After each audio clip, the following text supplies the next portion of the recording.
All right, you guys, sorry I couldn't be there today, but hopefully Ms. Gonzalez and Mr. Singh told you I'm actually getting my COVID-19 vaccine, woohoo! So it's a good thing, but I wanted to leave you guys with this quick video about the notes. All right, so you should have already gotten your notes packet from Schoology, uploaded it into Notability, or printed it out if you're doing a hard copy, and we're gonna go through pages 1 and 2.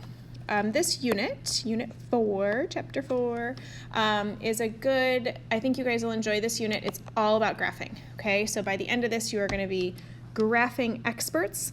So you're going to really graph everything under the sun. We're going to start with quadratics, then we're going to graph polynomials, then after that we're going to graph rationals. And we're going to, this is stuff that you guys have graphed before. I remember last year you definitely did some basic polynomials and basic rationals. This year we're going to get into much more detail about these graphs. We're going to sort of see the ins and outs and a little bit, just more extension, sort of harder, more complicated examples of these, okay? So the first section here, though, is all about graphing quadratics, which are our polynomials, right? Or sorry, not polynomials. Let's try that again, which are our parabolas. Started with a P.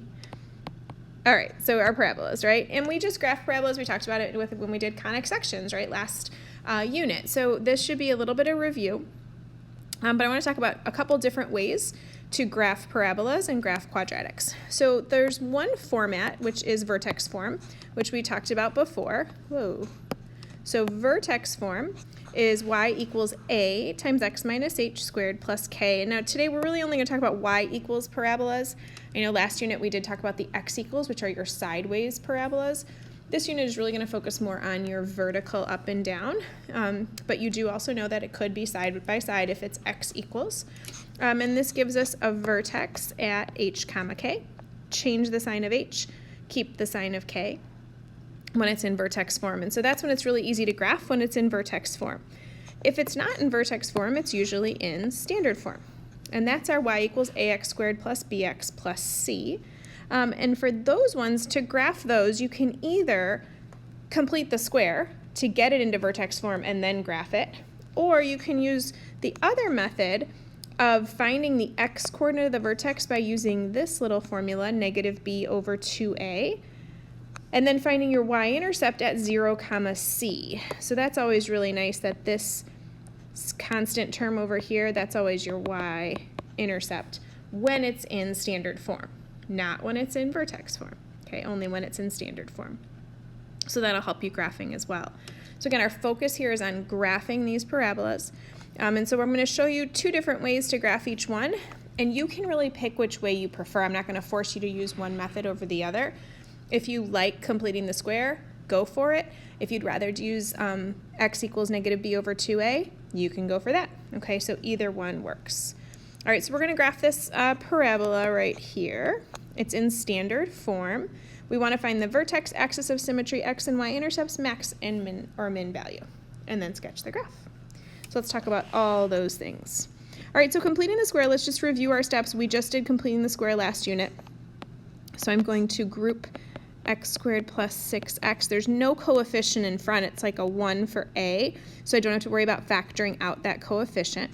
And here I can do my steps for completing the square, which is divide by 2, gives me 3, and then square it, which gives me 9. Now I still have that minus 1 there, but I just added in this plus 9. So remember, for parabolas, you have to do the opposite to keep that side of your equation balanced. So instead of plus 9, I do a minus 9, and now I just simplify. And so this becomes x plus 3 quantity squared. Remember, whatever number it was when you divided by 2, that's going to be your number inside there. Negative 1 minus 9 gives us negative 10. So now I'm in vertex form. My a is just a 1 out in front here. So my vertex h comma k will give me negative 3, negative 10. Remember, change the sign of this one, keep the sign of the outside one. And so when I go to, I'm going to start sort of building my, you know what, hold on, let's pause for a second. Before I get to the graph, I'm going to show you the other way to find that vertex, okay, which is the negative b over 2a option, okay? So if you didn't want to complete the square, So you know what, I never really got that completing the square thing. I'm just not so confident in it. I want a different method. X equals negative b over 2a is a great little shortcut to find your vertex. So when I'm in standard form, right, this is a, b, and c. I just use the formula opposite of b, so that would be opposite of 6, over 2 times a, which is 2 times 1 in this case. So that gives me negative 3. So that is the x coordinate of my vertex. So it's going to be negative 3, comma. And now to find the y coordinate, this is where you got to do a little bit more work. You got to take that negative 3 and plug it in for x here and here. So I would get that y equals 1 times negative 3 squared, 6 times negative 3 minus 1. And when I work that out, I get what? 9 minus 18 is 1, which is negative 10. So that's the y coordinate of my vertex.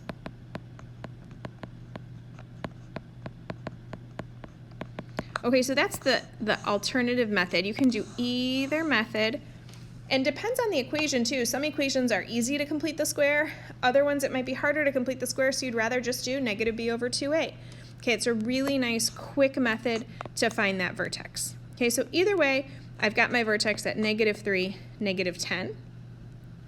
So I'm going to go ahead and graph it.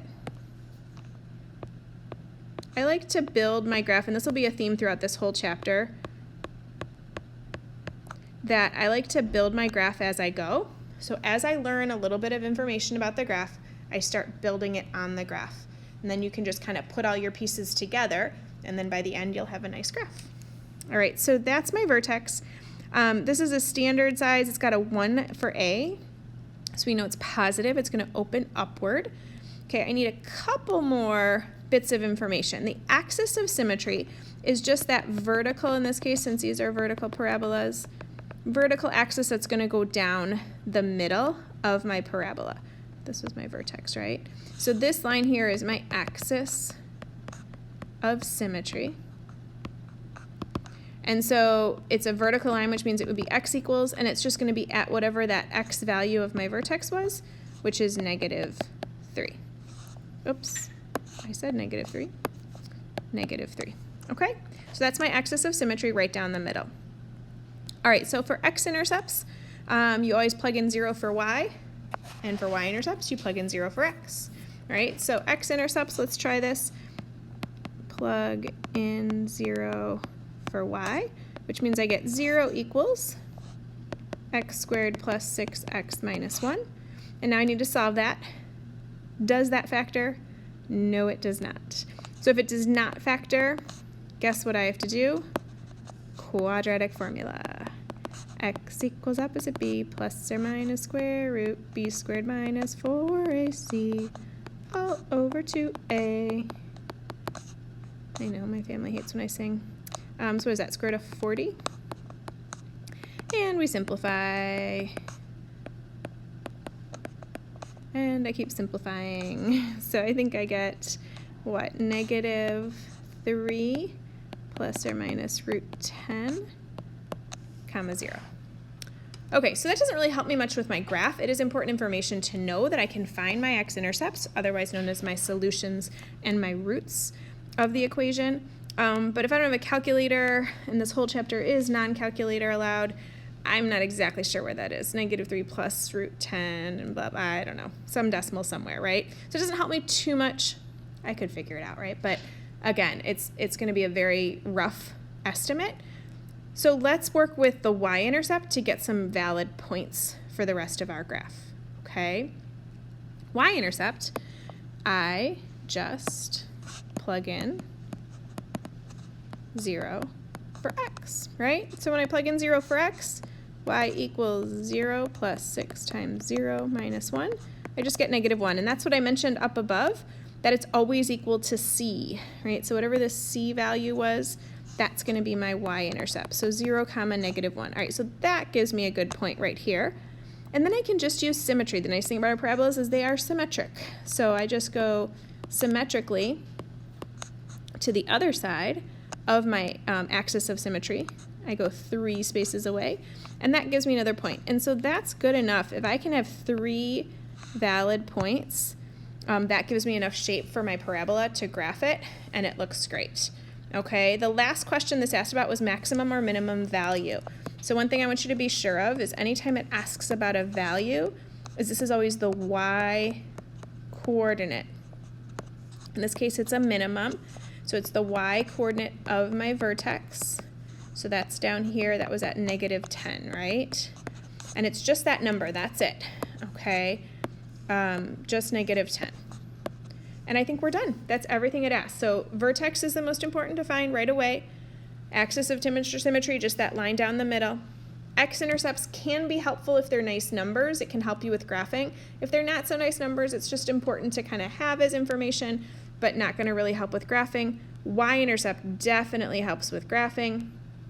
Use symmetry to find your other point. And then in this case, it's a minimum value, and that's just the number. You don't need a y equals and x equals. It's just the number, and it's the y coordinate of your vertex every single time. Okay? If this parabola were opening downward, it'd be a maximum.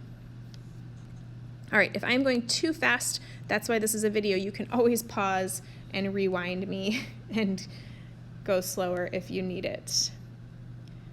All right, I was just going to ask if you had questions, but I can't answer them, so I'm going to move on. Let's go to page 2. All right, so we're going to do the same thing. I'm just going to do one other example here, and then that'll be it for notes today, okay? All right, so let's work through this one. We want vertex, axis symmetry, x and y intercepts, and the max or min value again, and sketch the graph. So our equation is y equals -3x squared plus 12x. And again, you can do either method. You can either complete the square to put it in vertex form, or you can use -b/2a. Okay, so I don't care which method you use. Why don't you take a second and start working through it, and then let's see what you get, and you can compare it with mine. I will do mine in just a sec, and I'll do both methods.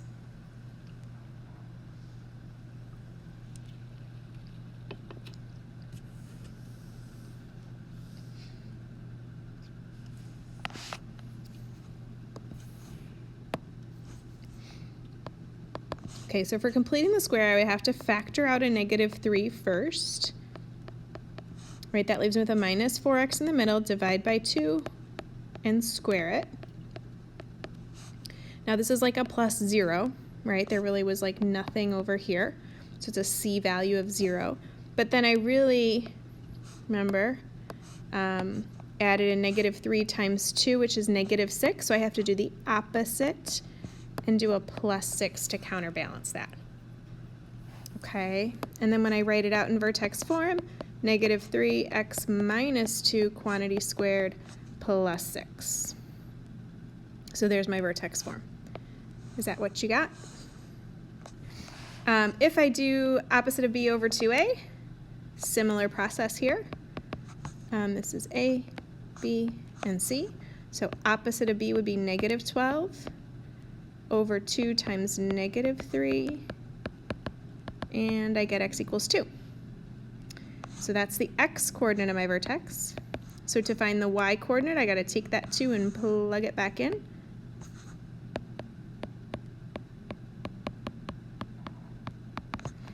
So this is what? -12 plus 24.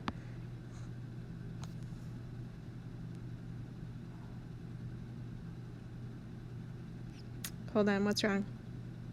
Oh, I see what I did. You guys, I made a mistake. Hey, it's good. That's why it's good to do things 2 different ways. Did you see my mistake over here? -2 squared is not 2. Right over here. -2 squared is 4. And then -3 times 4 is -12. So this should have been plus 12. My bad. All right, so then over here, did you guys catch that? I hope you did. And you just can't yell at me because I'm on a video. All right, so now we're good. So my vertex is at 2, 12. And that'd be the same over here, right? Vertex would be at 2, 12. So I take this 2, change the sign, keep the 12, there we go. All right, so let's build our graph as we go. 2, 12, 1, 2, 3, 4, 5, 6, 7, 8, 10, 11, 12. All right, there's my vertex. And this is going to open down because it's a negative. Okay. Axis of symmetry, again, is just that vertical line at x equals 2 in this case, down the middle. All right, let's solve for our x-intercepts. So plug in 0 for y.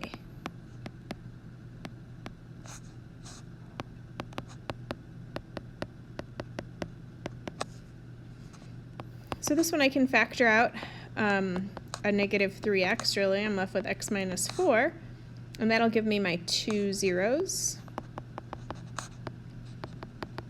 So this one does have nice x-intercepts at 0, 0, and 4, 0. So that would really be enough to graph it. You can see it's opening downward. It's kind of a little skinnier because it's at 3 as your a value. Remember the y-intercept? You can either plug in 0 for x, or you can remember the shortcut that it's just going to equal c. And so that one's pretty obvious because we had already found that our x-intercept was at 0, 0, which means our y-intercept is also going to be at 0, 0.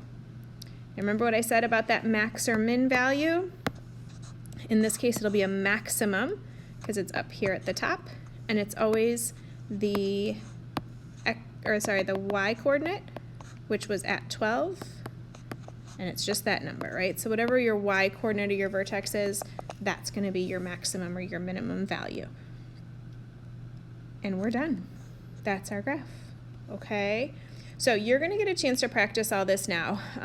You're going to go on to ClassKick. Hopefully you saw the new calendar on Schoology. So go to your new calendar. That's going to show you where everything is and what your homework is. So for the rest of class, you guys are going to work on ClassKick. The ClassKick assignment is like an extra assignment. It's not from your practice packet. It's an extra ClassKick assignment. So work on that for the rest of class. And then after that, you are going to work on your practice packet, which is your homework. There's no Delta Math. It's just the ClassKick assignment and practice packet. All right, good luck. I'll see you guys at our next class. Bye-bye.